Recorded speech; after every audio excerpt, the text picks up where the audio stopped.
So tēnā koutou katoa. We return for another wonderful Wednesday webinar. This evening we are joined by the lovely Elaine Franks, who is a Consultant Liaison Nurse for the South Island Eating Disorders Service. Elaine originally trained in the United Kingdom, then has worked in the UK, Australia and Aotearoa. For the past 12 years, Elaine has been the support, education and liaison for the entire South Island of New Zealand. Wow, your broomstick must be really fast. In addition to this, she cares for a caseload of patients with severe and enduring eating disorders, alongside adolescents using Maudsley Based Family Therapy. Tonight's webinar is focused around managing adults with a severe and enduring eating disorder. Along the way, as people have already started, do feel free to use your chat function to introduce yourself and where you're joining us from this evening, and use your Q&A tab for any questions that we're sure Elaine will be delighted to answer for us at the end of our presentation. And I shall now hand you over to Elaine for this evening. Thank you.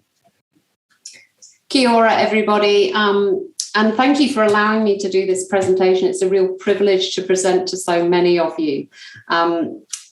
This is my favourite genre. I prefer to be in the room with you, and I can see, then I can sort of gauge your reaction to things. But this is a really good way of getting out to you all and talking about this immensely difficult topic of severe and enduring eating disorders.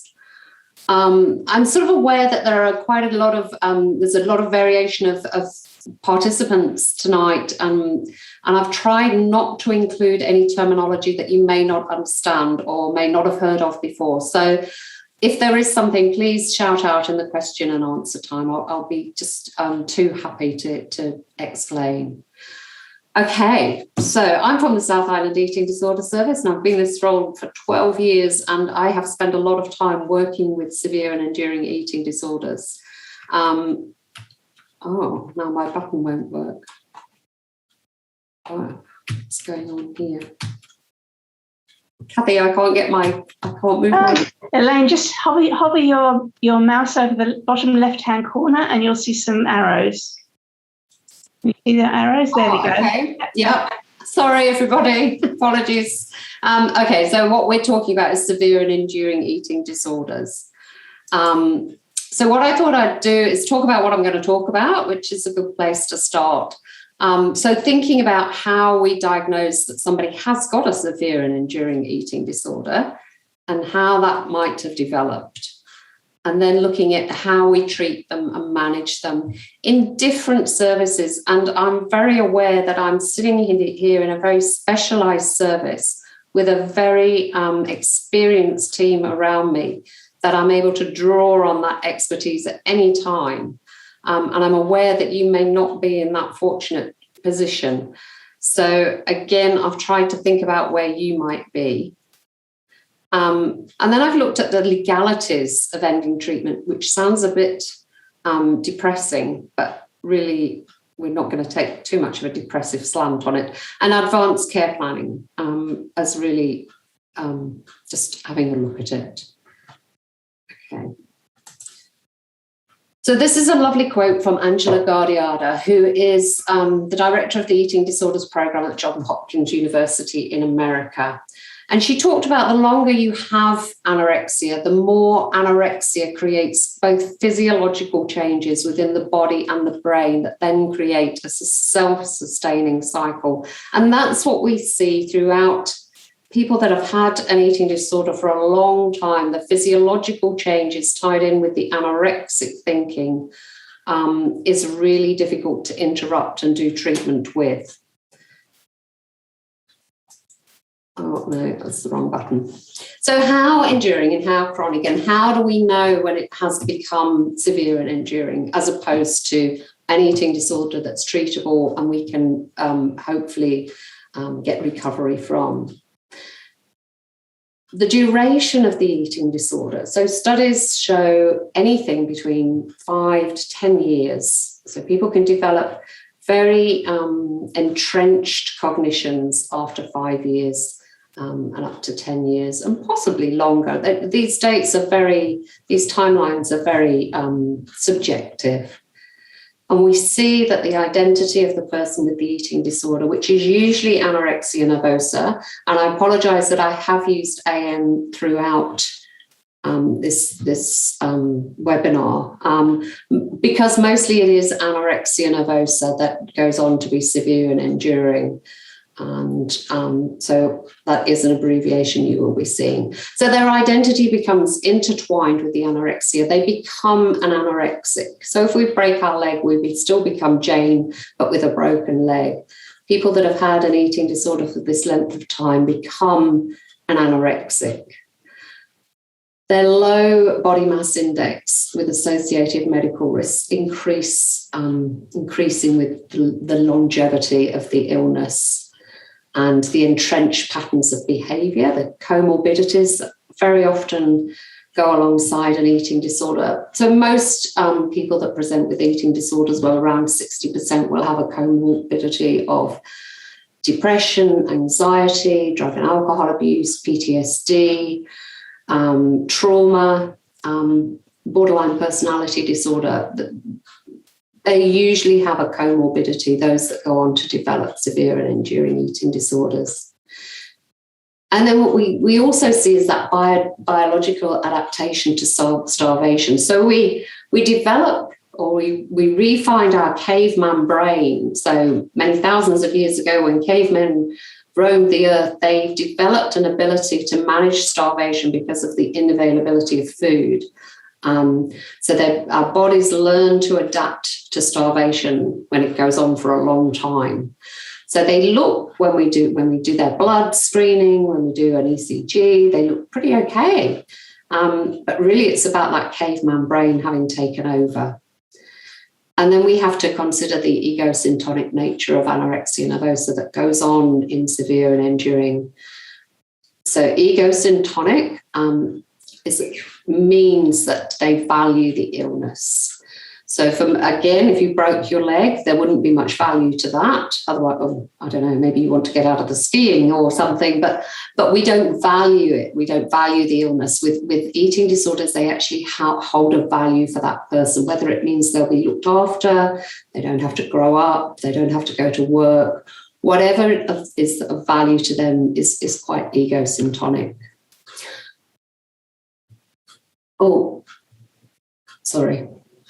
So the proposed criteria and diagnosis for severe and enduring eating disorder is a persistent state of dietary restriction, underweight and over-evaluation of weight and shape with functional impairment, which basically means they can't carry out their day-to-day functioning because of their starvation.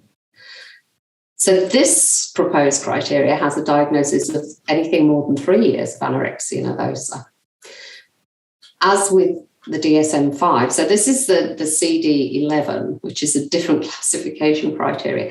To go on to diagnose severe and enduring, you need to have had at least 2 evidence-based treatments appropriately delivered by, so that means by a clinician such as a psychologist, with a diagnostic assessment and formulation that incorporates an assessment of the person's eating disorder, health literacy, and stage of change. So they need basically to have had 2 treatments with very little improvement and very little weight gain. And I wouldn't use the term treatment resistant, but probably not really able to engage for whatever reason in treatment. So then this is another way of looking at, I can't read my writing down at the bottom there, but it's a clinician's guide. It's this guy. Stephen Choose. This is quite a good book. I don't know if you can see that. No. It's called Managing Severe and Enduring Anorexia Nervosa by Stephen Choose, Daniel LaGrange and Hubert Lacey. So their thoughts are that there are 3 stages, and I guess I can say that over the years that I've been managing people with severe, and I would agree with this. So there is that 1 to 2 years after they've had those 2 goes at treatment. They then have a couple of years where they've still got that extreme medical instability. They haven't adapted to that caveman brain. caveman state of starvation. So their body's still adapting to it, but isn't dealing with it. So they're quite medically unstable. Their body weight's low, often around a BMI of somewhere between 14 and 17. There is an increased risk of death at that time because of that medical instability. And then what we so often see is they go on to this middle phase, which can be anywhere, which sounds huge range, 10 to 30 years of duration, being stably sick. They're bioadapted, their bodies have adapted caveman starvation methods, their bloods look good, their ECG looks okay, and you tell them this and they believe they're okay, but actually they're not okay. It's just this bioadaptation, and their weight is probably stable for many years. Death is less likely during this phase because of that bioadaptation. Death will occur often by accident, so they'll drop their potassium by purging, by vomiting, or their comorbidity will cause them to attempt or complete suicide. So it's more of an accident than of the state of starvation. And then we look at the last phase, so the terminal phase, which is shorter. So it's 2 to 5 years. So during this phase, we see that return of medical instability. Their bloods are showing neutropenia, they're showing kidney failure, they're showing liver damage. There's unexpected and non-deliberate weight loss, which is the body's reaction to all these years of starvation. And at this point, it becomes impossible to return somebody to being stably sick. So really, treatment at this time is really difficult and needs a lot of involvement from the medical practitioners, from endocrinologists, to see. Often if we try and return them to the stable sick at this time, they will develop refeeding and their organ failure will be hastened. So we're really fearful of doing too much at this stage. They do have the opportunity at this stage to make that final effort to get back to being stably sick, or unfortunately, the mortality will play a part. What do we look for, I guess, is really important when the significant impairment to quality of life is what we try to work on with these patients. We really need to engage them in a meaningful way, looking at their values, what they want to change. So the quality of life issues, such as the impact on their nutritional health and medical and psychological impacts. Employment. I'm looking after a lady at the moment who's unfortunately lost her job. She's probably in that latter stage of a severe and enduring eating disorder. She's no longer capable of working. The impact on family relationships. Families become burnt out, they become tired, they become angry. They fight for treatment when treatment is no longer effective. Housing is obviously impacted by employment and financial implications. Social connections are lost. They're not able to go out and meet their friends. They're not willing to go out and meet for a coffee and a cake or go out for dinner. Their hobbies, they haven't got the energy. So all of these things, when they see the next screen. So this is a pie chart of what most people's life would look like, how it's divided up, the things that we have in our life. Might be different for some of us, but we, to be leading the best life possible, we have a pretty varied pie chart with lots of different things in it. When we look at, and this is a terrible slide, and I've tried to reproduce it, so it's not good. So this is to get them to draw their own pie chart, what they think their life is looking like right now, is really, really useful. This is a terrible slide, so please accept my apologies. But what we can see is that big blue bit is the eating disorder. The family, the friends, the employment, everything has shrunk. So the aim of treatment at this time is not to focus on weight and shape, it's to focus on trying to expand their quality of life, trying to expand maybe their friend connection again. any of those things. So if we make those a little bit bigger, then what are we going to do? Effectively, we're going to shrink down the eating disorder. But it's really important that they're involved in those decisions. So we have to hold hope in treatment.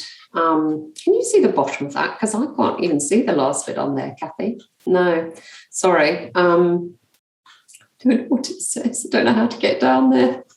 So we're holding hope. So 20% of those with a severe and enduring eating disorder are reported to recover. And I don't know. I think in my head, I haven't seen 20% recover. But then people do disappear out of treatment after treatment that I never see again. So short of doing a survey on those people in 5 or 10 years' time, I don't know. I know I had a young girl a few years ago, a 20-year-old who'd had an eating disorder for 5 years. The team felt that she'd developed a severe and enduring eating disorder. But she worked with me around her goals and she did recover. She recovered in treatment with engagement that wasn't powerful on my side. It was powerful on her side. We looked at her goals and she has recovered. However, that isn't always the case. So we have to manage the crises. We have to manage the medical stuff. And by putting plans in place with the GP and with hospitals. So often the general hospital, the local general hospital will need to be involved in making a plan for admissions for these people when they do become too sick to manage at home. So we look together at their personal goals, their goals being really important, because as clinicians, we have goals and we have to try and put them aside for these people because they really do need to be engaged at their level and look at their pie chart and how they might want it to look. So the primary focus of treatment isn't always weight gain to a normal BMI. In fact, if we get weight gain at all, that's great. It may not even be weight gain. But it's to increase that person's sense of autonomy for living their best life and developing self-responsibility for managing their health and wellness changes. So evidence tells us that supportive psychotherapy, either CBT, cognitive behavioural therapy, and SSCM, which is specialised supportive case management, that they're both effective. In our service, we would only offer 4 appointments to gauge engagement. That's a good terminology. And then to review with our team. I understand that you don't necessarily have a team around you, so that is quite difficult, but you will be able to gauge how engaged they are with you, where they are on that stage of change model, if they're engaging, if they're making changes, what their goals are. I wish I could read that last bit. So what might work for them? So getting them to go over what, the not so good things about their quality of life. What is it that they want to be doing that they can't do anymore? That will be your primary target of your interventions. So they will have had, I'm pretty sure most of these people, if they've been diagnosed with severe and enduring eating disorder, they will have had lots of nutritional information. They'll have had lots of psychoeducation. Hopefully they will have a formulation around their eating disorder. So what we need to look at is their goals around their choices and their quality of life to live that best life they can alongside their eating disorder if recovery is not possible. So to gain an understanding of their values is really important, seeing where they come from, what's important to them. Is it their family? Is it their job? What motivates them to get up in the morning? And you might find that they're more motivated to work on those areas. Secondary outcomes definitely include weight gain and increasing their body mass index. And we do encourage that. And we explain that this will make a difference to their cognitions, how they can engage in treatment, but it's not mandated or a primary focus. I often don't weigh my severe and enduring eating disorders. I might at the beginning and at the end as a record of how well they've done in that sphere, but not on a weekly basis if that's not what they want. But having said all that, it's really unclear if we can improve quality of life without weight gain.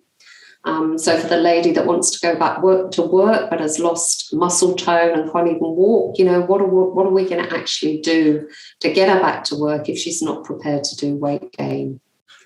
So there was a study by Jenny Jordan, who is a professor here at Canterbury University, and she identified that 3 things helped in recovery, and they're quite surprising, actually. Finding God, which I usually explain to patients as finding hope, finding a sense of hope, or religion. The second thing was having a baby, and the third thing was falling in love. And that combination of those things was shown to help in recovery. I don't quite know how you arrange that for your patients, but anyway. So what we encourage our team to do is to be like a dolphin. Gillian Todd is an eating disorders expert from the UK who came and did some training with us around animal metaphors and taught us all not to be bulldogs or kangaroos. So bulldogs do the charging in with their goals, and the kangaroo puts their arms around them and enables the eating disorder. So we try and be dolphins. We try and swim along, be warm and friendly, subtly steering and guiding them gently into safety and looking for a compromise. What might not work? Our goals, our expectations of recovery. This is a big place for burnout. This is a tiring, exhausting, thankless task at times. So how do we manage that? I guess getting supervision, having that expectation that it's going to be tiring. Existing treatment focusing on medical symptoms and weight gain doesn't work. It's ill-matched to offer treatment where the client's focused on unrealistic recovery, i.e. the magic pill. Many times you have patients come with a severe and enduring illness and they want recovery, complete recovery, and they believe that you have the answer. They believe that you have this magic pill under your desk that you can offer. Unfortunately, it becomes better illness management with the hope that they'll shrink that eating disorder right down. But unfortunately, in the meantime, it's lots of hard work and there is no magic pill. So that leads to low retention and engagement and non-achievement, resulting in further shame. So they come and they feel that they're here, they're doing work, and then they begin to realise that nothing is actually changing, and they feel even more shameful for taking up our time. Or they may have come for their mother or their daughter who's pushed them to coming, and they really feel very, very shameful. So how do we manage setting some goals in terms of engagement? How do we set those boundaries? So we have to manage the risk, and probably for lots of you out there, if you're working in a rural setting, you will have to work alongside GPs and the medics to provide medical monitoring for your patients, and building up those relationships with those teams, with the GPs and the hospitals, so that you can sort of work together to make a plan around some of these patients when they do become unwell. Looking at their stage of change with them to see if they're here because they're contemplating changes. Maybe they're pre-contemplative, if mum or daughter or partner has sent them along because they want recovery more than the patient. So it's very difficult, as you know, to work with patients that are pre-contemplative and think they haven't got a problem and it's everybody else's problem. We really need to see them coming in a stage of contemplation. Yes, there is something wrong. Things need to change. And then moving forward to that action model. In terms of motivation, it's probably repetitive for them. They should and will have done motivational work before about the good things and the not so good things about their eating disorder. But it's really necessary to go over it again. What are the good things about how things are now? Well, I don't need to buy new clothes because I don't get fatter, and my husband looks after me because I'm unwell, and I'm not putting weight on. So there will be good things, and they're quite hard to draw out because they're ashamed of those good things. So finding the not so good things, you think, there's so many of them that they'll come along with. I'm cold, I'm tired, I can't work, I feel unwell, whatever. They will find lots of not so good things about their illness. but it's the things that they hang on to that are really important, the good things about being underweight and unwell. Working on their confidence, because they will have strength. We all have strengths, and this is a strengths-focused model, and we need to look what treatment they've had before and what has worked for them. Did it work to focus on weight gain? Does it work to focus on distraction techniques, grounding techniques? What really helped them before? And making sure, again, and this is so repetitive throughout treatment with people with long-term illnesses, make sure that it's client-centered and there is that therapeutic alliance and being that dolphin. It's goal-focused, time-limited. Set regular review dates and then discuss ongoing treatment. Just maintain your safety boundaries around weighing and medical monitoring, because sometimes people will say, I don't want to be weighed, I don't want to be medically monitored, but then you're carrying a risk. I'm not too worried about weighing, but the medical monitoring I think is really important, because otherwise you find yourself carrying a risk that you don't know what it is and how bad it is, which isn't good for anybody. And then also just looking at the family support and needs. So here in Christchurch, we offer what we call a toolkit for carers, which is really offering education and support and looking at long-term prognoses and how this family is going to manage it. Unfortunately, we've had husbands that have left wives because they see the future not changing, and really they have to think about their well-being. So we have family therapists that work closely with family members. Of course, the other organisation here in New Zealand is EDAMS, who will offer support to families of loved ones.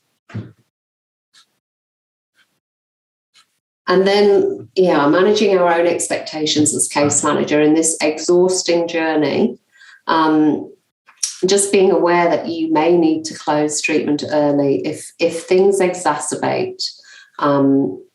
So what we know is that people with eating disorders can use the eating disorder as a form of control to manage other things, especially in trauma. So if they have a trauma that hasn't been addressed or isn't being managed, and they work on their eating disorder, which is giving them this sense of control, if we take away some of that control from the eating disorder, the trauma symptoms will escalate or can escalate. And then you're looking at suicide and self-harm risks, which are probably much greater than the risks from the eating disorder in somebody with a severe and enduring eating disorder. So just being careful and making them aware to let you know if these things are getting out of balance. Obviously, we would refer on in the case of sexual trauma for an ACC sensitive claim, because sometimes, nearly always, that's the thing that needs to be addressed. And if they're able to work around that and then come back later when they've done some of that work, and we can look at their eating disorder with them. So managing the expectations of your referring agent is really important too. So your GPs get quite anxious when we close cases, when we discharge patients back to them that are obviously still unwell and probably medically unstable. But if we've had to do that because they're not engaging, we need to have that close relationship with GPs. Here in Christchurch, I do a lot of work with GPs and practice nurses around medical monitoring. We've got really good Health Connect South pathways to the hospital where we can put management plans in place. Again, I'm talking from Christchurch, which is, we seem to be quite well organised in a lot of ways over the past probably 9 years. So we do really liaise well with the GP. I will give the GP a call and say, look, unfortunately, I've got to discharge this patient. She's not willing to engage. She's not attending her appointments. She's not turning up. She's not able to make any changes. This isn't the right time for her to be doing some treatment. She may need to come back later on when she's feeling ready. But in the meantime, we're going to ask that GP to manage those medical parameters and look at the pathways to hospital if necessary. So the next point is quite interesting, not creating that dependency of them onto you. Don't become their new best friend, which is very, very easy to do because you'll get to know some of these patients over a long period of time. If you break those, that therapeutic alliance into where they see you as their new best friend, they're going to become awfully angry with you when their new best friend doesn't come up with the treatment that's going to cure them forever. Be mindful of burnout, your own burnout, and seek supervision. I mean, I've put discuss at the MDT, but I'm not sure where you are with your MDTs or who you've got to supervise you. But they are things that need to be talked about. They're exhausting. And don't ever think you failed just because you've been sacked, because I've been sacked so many times over the years because I haven't come up with the goods that's going to cure this lovely person of their eating disorder, or being blamed for failing to recover. So what do we do with that? I always find that doing a discharge plan from the very beginning, it's on our treatment plans that we commence discharge planning from when we start seeing somebody. So that means that every little thing, every change you make is incorporated into how they're going to manage that when they're discharged. How are they going to carry on doing their shopping, which includes that extra yogurt or that extra apple, and what are they going to see as their triggers?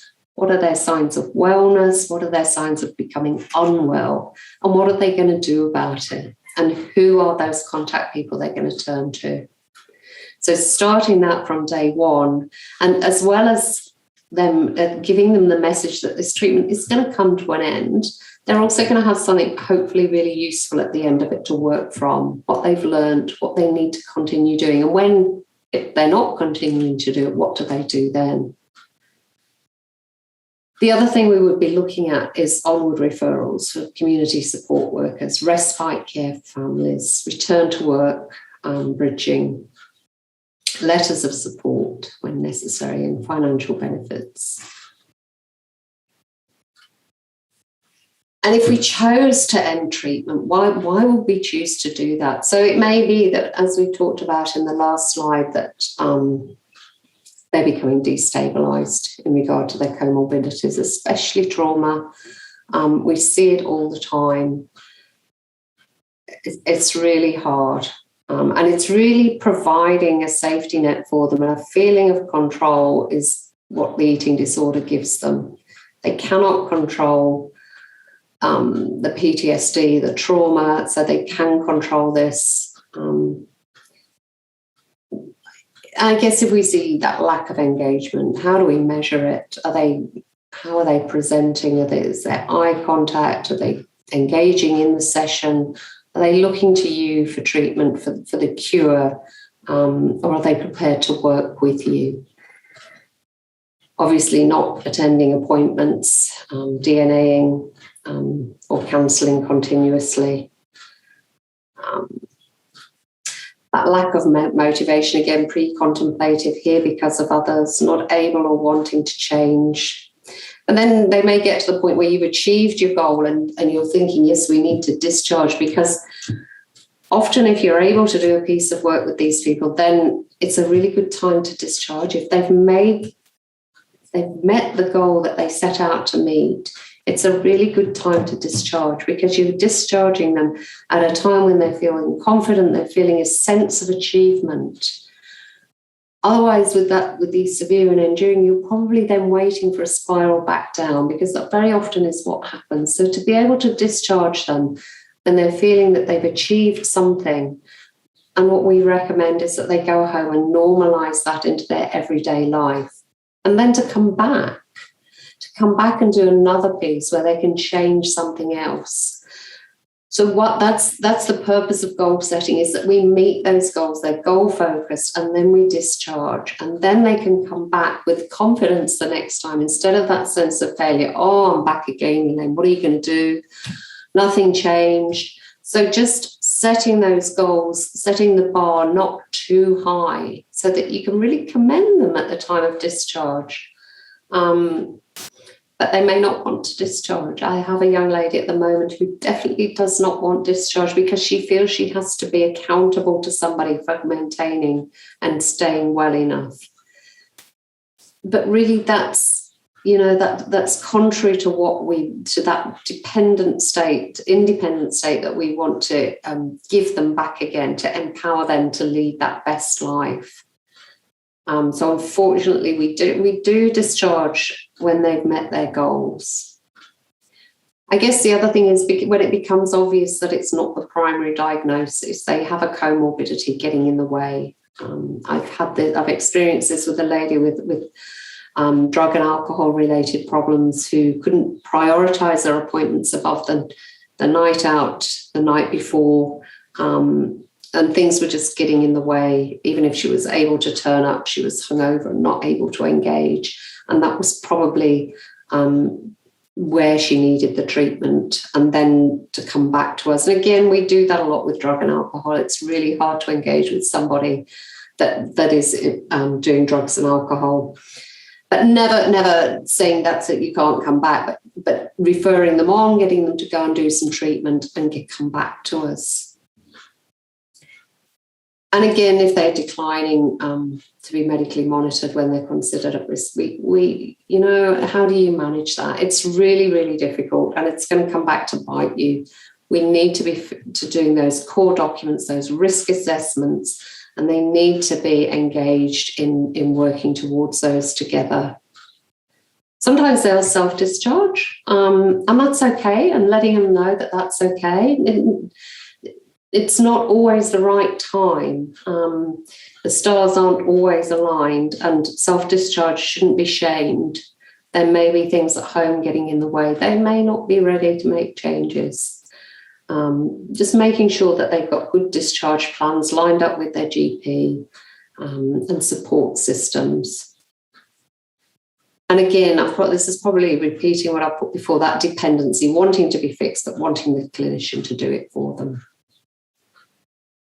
So how do we disengage? I guess having discussions around that non-attendance, why they can't prioritise.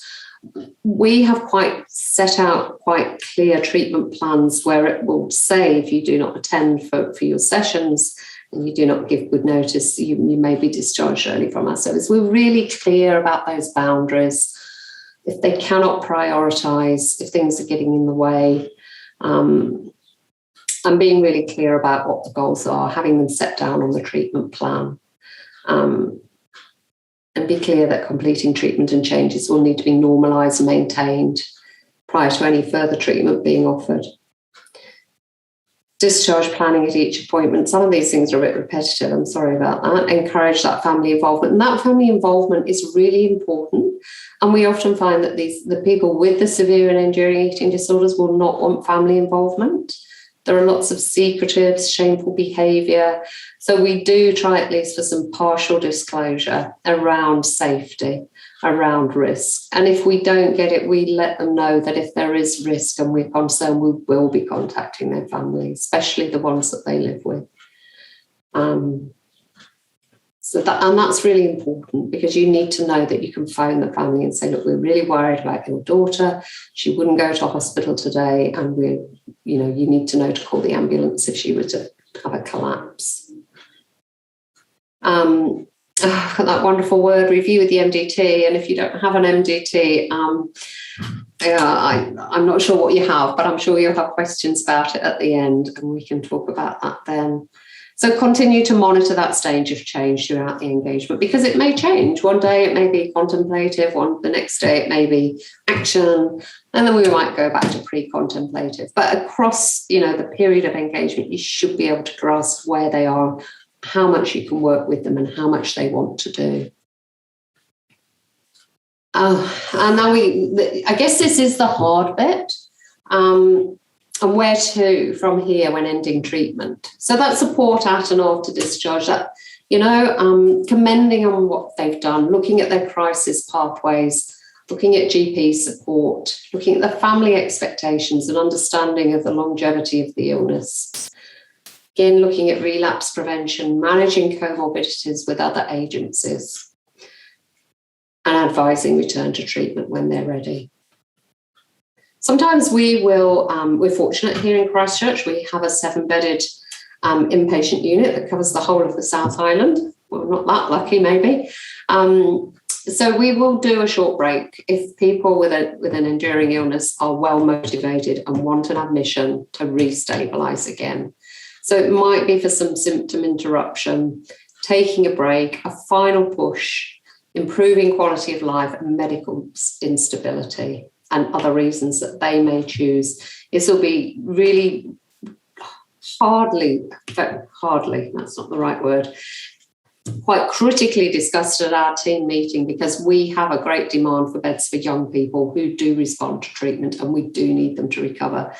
But sometimes we will have beds available for these people, and if they're engaged in treatment and wanting to improve their quality of life, we have one on the ward at the moment.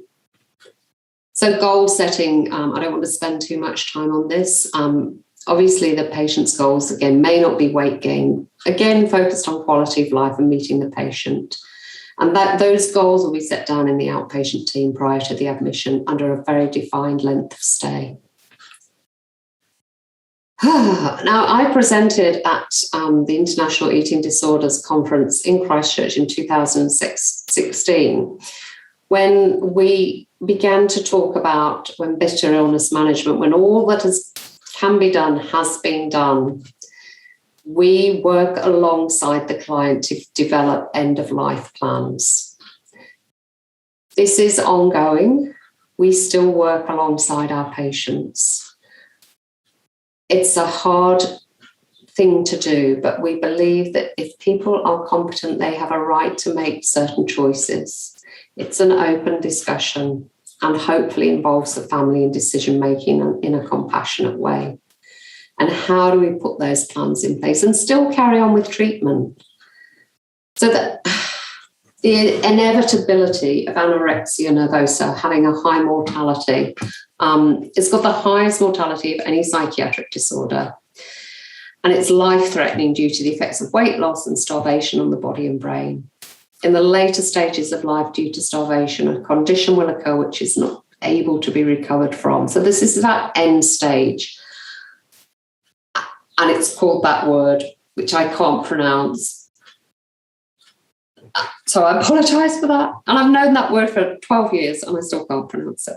So it is the state that you see people in third world countries that are starving, such as I remember the Biafran crisis, the Syrian crisis. We see those children, very often they don't survive because they've reached that final point where if we refeed them, their organ failure is so bad that you're probably going to hasten death. So this is the inevitability of end of life. And we have to be open to the possibility that some sufferers from anorexia will never be cured, and that offering palliative care in such cases shouldn't be dismissed as collusion with a mental illness. Rather, it should be seen as offering the same services to incurable anorexics as are available to others who cannot be cured. Some of this is taken from the Centre for Biomedical Ethics in the University of Birmingham. There's a lot of papers being written about it, and we see it in the media, especially in the UK media, people that have been allowed to die. And it seems so harsh when we know that at some point we can refeed these people. But refeeding is not the end of the story, because we have done that here many times, and they are under the Mental Health Act. They're refed by tube and they go home only to lose the weight time and time again. And every time you use the Mental Health Act, you lose engagement and the less likelihood of any effective treatment happening. So there's some mortality ratios there. So we know at 20 years the mortality rate is 20%. And because this has a prevalence of starting in the young teenage years, of many young adults dying in their 30s, and a further 15 to 10% every decade thereafter. As I said before, it's likely to occur in that early and later stage of enduring illness for those reasons that we talked about. And the middle stage from an accident such as heart failure. So we have to manage the legalities of this. And I'm not sure if this is of interest to you. I'm not sure if it's helping you manage these people, but having an awareness that to do advanced care planning, they need to be deemed competent. An advanced directive can be done to address issues such as not for resuscitation and enduring power of attorney. We don't do that, but we should be advising them to get advice around those things. Advanced care planning is a really good thing that can be used as a motivational tool. Sometimes people will look at this and see their mortality in their face and might encourage them to make some changes. But at worst case scenario, they can make choices, whether they're in palliative care, whether they're at home with their family, who they have there. Do they want the local vicar there? Do they want somebody singing to them? Do they want me? What do they want? Just those choices. There's a lot of staff training down here around advanced care planning. And I've done it, and I look to my team for a lot of support around this. It's quite distressing at times. And we liaise with the palliative care teams, which is difficult because they often don't know where to place these young 30-year-old people that are requiring palliative care and don't really meet criteria to fit in with their services. Advanced care planning, it teaches you how to broach and address with our patients, when to do it, and the pathways to ensuring their wishes are adhered to and respected, and what it might look like, and the barriers why they may not want to participate in it, the denial, the too difficult, the emotional response. We had a beautiful young girl with our service for many, many years, from the age of when she was about 14 to her death when she was about 32. We had spent so many years teaching her psychoeducation around the prognosis. She did not believe us.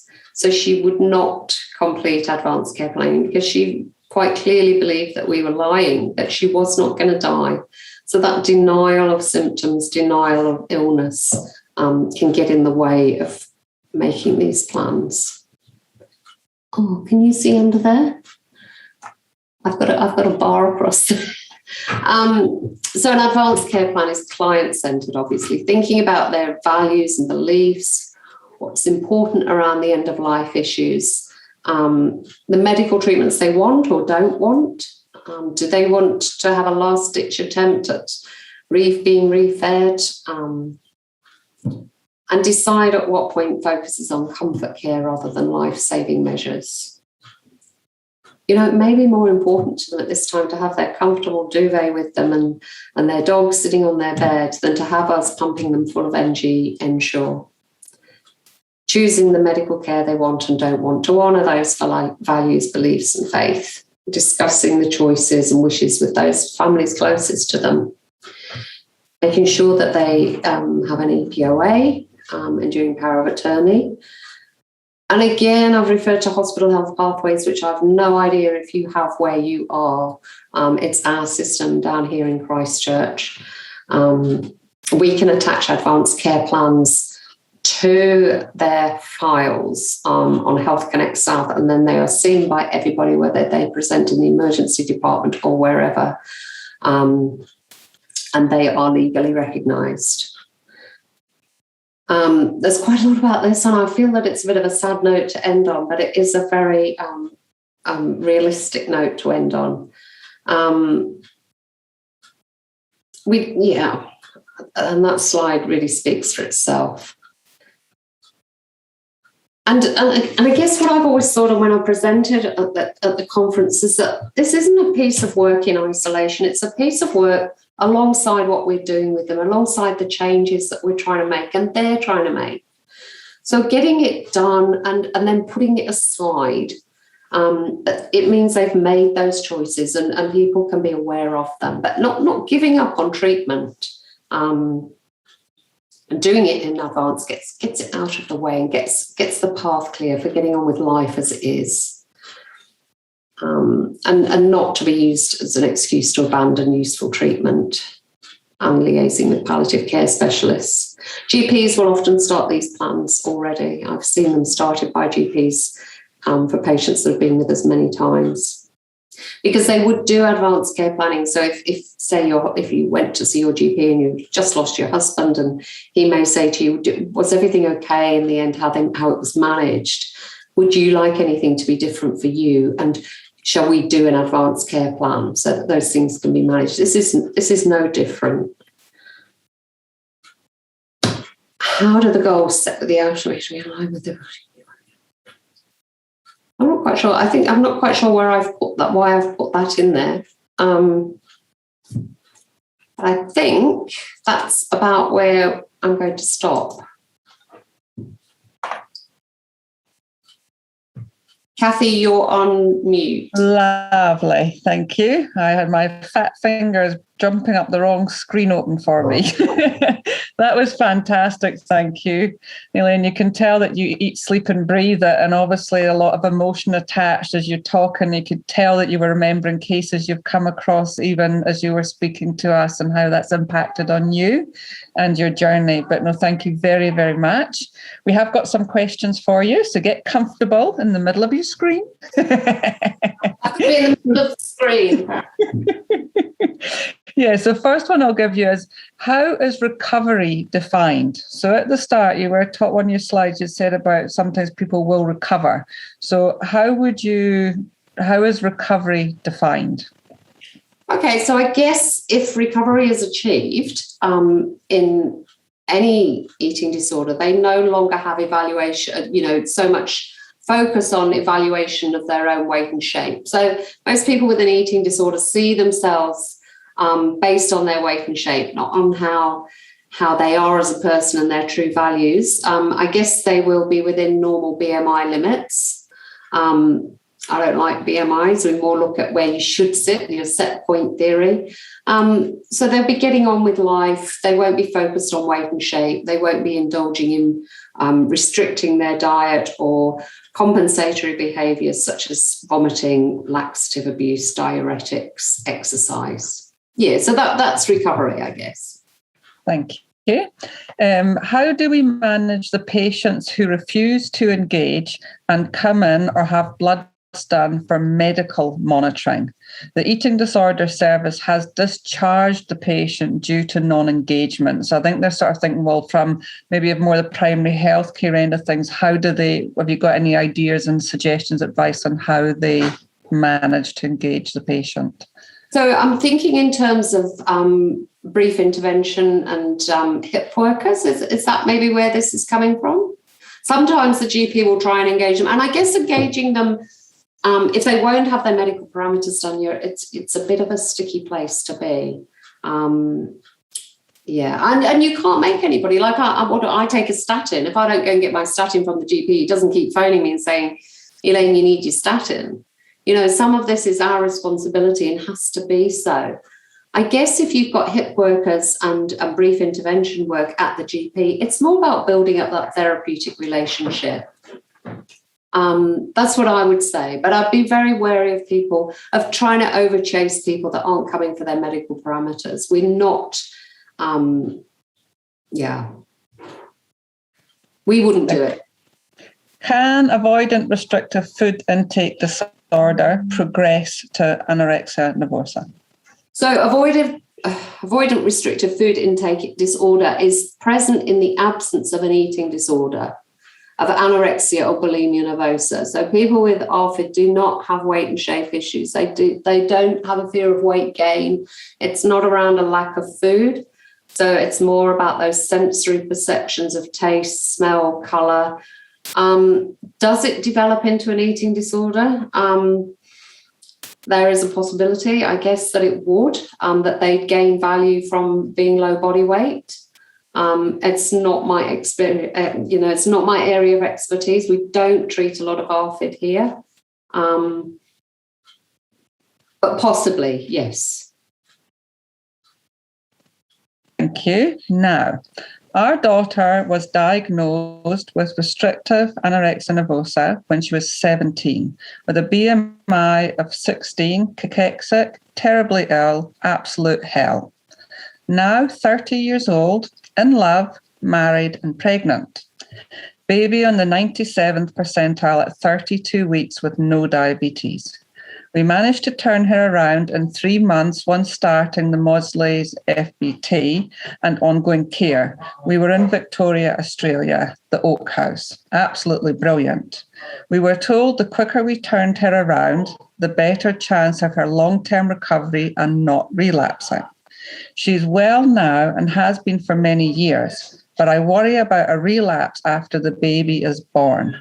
Although she has been keeping very well and fit during the pregnancy, have you come across many who relapse after pregnancy? And by the way, they also say excellent presentation. Thank you. We do Maudsley Based Family Therapy here, and you're exactly right. The earlier we catch it, the quicker we do wet restoration, the more chance of recovery. And fortunately, that's why our beds are mostly used by those type of patients. I've managed mothers with eating disorders. They're complex, but it does sound as if your daughter has done really well. And I guess it's hard to predict, isn't it? It's really hard to predict. If you've got eating disorders are made up of genetics, personality, bullying, trauma, all sorts of things fill that glass up for an eating disorder to develop. I would not want to predict whether she would or wouldn't, but I would say that having found love, having a baby, the other thing Jenny Jordan said was finding God, so she might want to go to church, but all the very best for her. I can't predict, but I don't think there is susceptibility during pregnancy. They can become a bit overthinking around weight and shape at that time. I'm hoping she'll be so involved with the baby and so in love with it when it's born that, and she'll be a good role model because she'll be mindful of what she's been through. Lovely, thank you. And just in terms of these eating conditions, just what your thoughts are about how that would sit in terms of the End of Life Choice Act that's coming in on November 7th? I don't think it applies to mental health issues. No, they've got to have physical issues as well. Can you just say the question again, Kathy? Yeah. Also, what about the End of Life Choice Act? I just wondering if you've given it much thought in terms of with the people you're working with in your line of work and how that might come into play with them. Yeah, because I think in DSM-5, eating disorders are a mental illness that they are not. They would have to prove they were going to die in the next 6 months, and that is really hard to do, even in an end stage of an eating disorder. I don't think it will be applicable to us. Thank you. Now, how do you approach a patient that hides their food or turns off their NG, then denies it without losing their trust? So you're talking about on the ward situation, but are you talking about a young person or are you talking about somebody with severe and enduring eating disorder? Because we have somebody exactly like that on the ward right now, who has just this very afternoon walked past my office window with 4 bags of Coca-Cola, which I know because I'm a case manager that she uses to help her purge. But she's denied it to the nursing staff. It is really hard because what are you going to achieve? You have to be careful about how you phrase your questioning and what you're going to achieve and how much, the trust issues. It is really difficult. If it was a young person in for weight gain around Maudsley Family Therapy, I'd be very much clearer about it. Most of our patients that come in for severe and enduring have set their own goals around admission. You would expect them to maintain their own goals. And if they're not, then and if they clearly weren't, then you'd be thinking about what's really working and having that conversation with them. Thank you. Someone's asking, can you please talk further about the middle phase and stable sick? Okay. So it is a long period of time, and these times aren't really measurable, only by how quickly they become biologically adapted to that state of starvation, whereby they look okay and you do their bloods and they're all within normal limits, their ECG is fine. It's the body's ability to accept starvation, like people in concentration camps got used to starvation, but weren't really all right. But they survived because of that ability of our bodies to go back to that caveman state and just exist on very little. They're obviously not well in other ways. The quality of life things are really significant in this time. They're losing those quality of life things. I'm not sure what else this clinician is. That's fine, thank you. You're doing very well, Elaine. Keep going, not long to go. And so just in terms of with that earlier one, with that personal one, they've just said, no, they haven't found God yet, but she did go to Sunday school. Oh, bless. And so just to finish up for us, can you please talk about the bulldog and what the kangaroo was again? Because they liked that. They thought it was a good metaphor and they didn't quite catch it all. So could you just tell us Yeah. So we had a lady called Gillian Todd. You might actually be able to Google some of her work, her animal metaphors. So it's Gillian Todd with a G, Giallian, Todd, Todd. So she sort of introduced a lot of animal metaphors for her, what we're like as clinicians and how we behave towards clients. I am a bit of a bulldog, maybe, I don't know. And sometimes I'm a bit of a kangaroo. So the kangaroo puts their baby in their pouch and they care for them and they don't let them go. So they're overprotective, and we can become like that with some of our patients. I can do that. But also I can do that charging in. There were quite a few other animal metaphors, but those are the ones that stick out in my brain. There was the mountain dog, the one that goes around with the brandy around their neck. What are they called? I don't know what sort of mountain dog they are, but they sort of rescue, the rescue dog. So they go in and rescue and sort out the problem, give them some brandy, and off they go. So we try and adopt the dolphin one, which tends to gently sway and steer people along, just nudging them in the right direction without enforcing our goals. It's a lovely, lovely way of looking at it. And I think we all do different things as clinicians from time to time. Thank you. And so, sorry, I've just got someone just come back, just wants to clarify. And so what they've said is, I guess I'm wanting to know more about the adaptations that the body undergoes during the middle phase, please. And what are the indications of these adaptations? Okay, so the heart rate will slow down so that so the body will slow things down to conserve less energy. So we often see low heart rates. We will see lanugo developing on the body, which is a fine downy hair, which is the body's way of protecting us from the cold. We will see the temperature drop. So it's getting late. Somebody give me the word. Your temperature drops. Hypothermia. Oh my gosh, I need a cup of coffee. So that body's adaptation to you, slowing your heart rate, cooling you down, growing fine hair to keep you warm, slowing down your peristalsis, so the movement through your body of food. The waves of peristalsis in your stomach will slow down. So by the body being able to do that, it's conserving lots of energy. Yes? Everybody's frozen. Oh, yeah. Everybody froze. Did I freeze? Did I? Just for a moment. I was trying to figure out who it was. Thank you.